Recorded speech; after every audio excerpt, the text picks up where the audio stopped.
we do. So I'm going to get started with this little shape in just a few seconds here. I tend to chat a little bit, but I'll shut up soon and then we'll start cutting some hair. Now her hair texture is curly.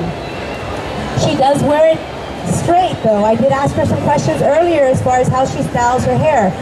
She's a hair artist, meaning that she's invested her time into this career, so she needs to understand how her hair texture works as well.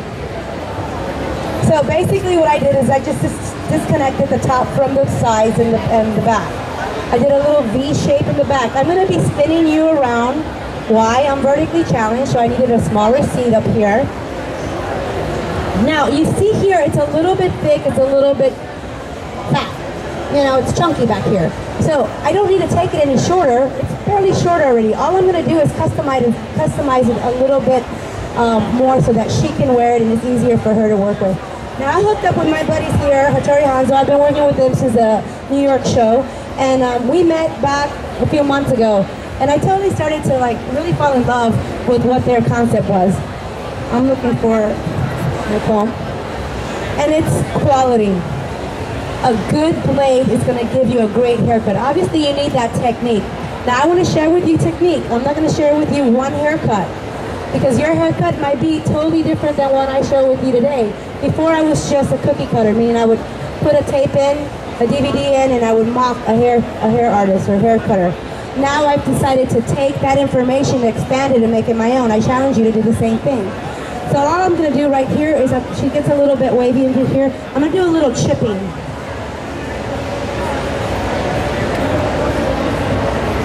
So you're going to start seeing a little bit of hair fly out through. Let's do that again.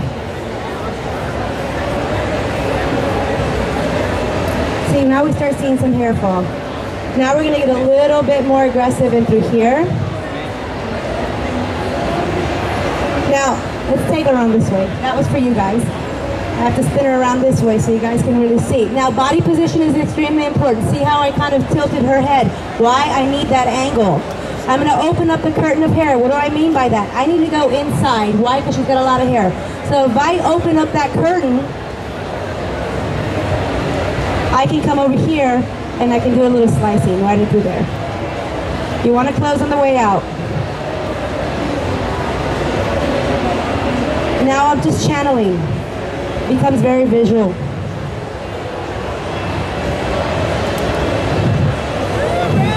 So you see, now we got a little bit more aggressive. When we're chipping, it's just really just tiny little strokes just to remove some weight in the shorter part of the haircut. When you get into the longer part of the haircut, then we get into slicing. Okay, and that's really important is various techniques. You got to make sure that you understand what that technique is for. So I closed the curtain, meaning I went back onto the external part of the hair shape, and now I'm going to go right on the top.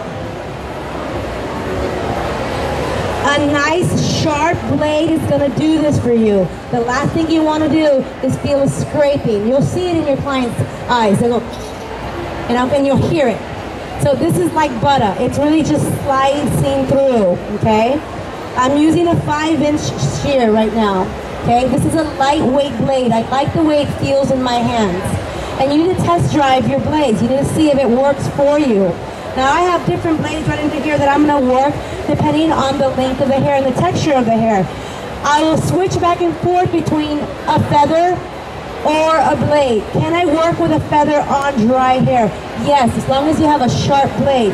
Now I know that she wanted something a little bit more fun. I can go internal, switch my tool, and I got a brand new one here, and we're giving these away for free with any pouch that you invest in. These are my custom-made pouches. Now I'm going to go internal, meaning I'm going to open up the curtain right at the width of the ear, okay? And I'm going to do something a little bit more daring because I know that I can. She's given me permission to do so. I'm going to take this section and I'm going to come right behind and I'm going to take it a little bit smaller into here. So shorter hair pushes longer hair. So if I want that short hair to push that long hair to the front, then I go right behind and I take weight off into here. All hair cutting is distribution of weight and where you stand to create a shape. So body position is extremely important.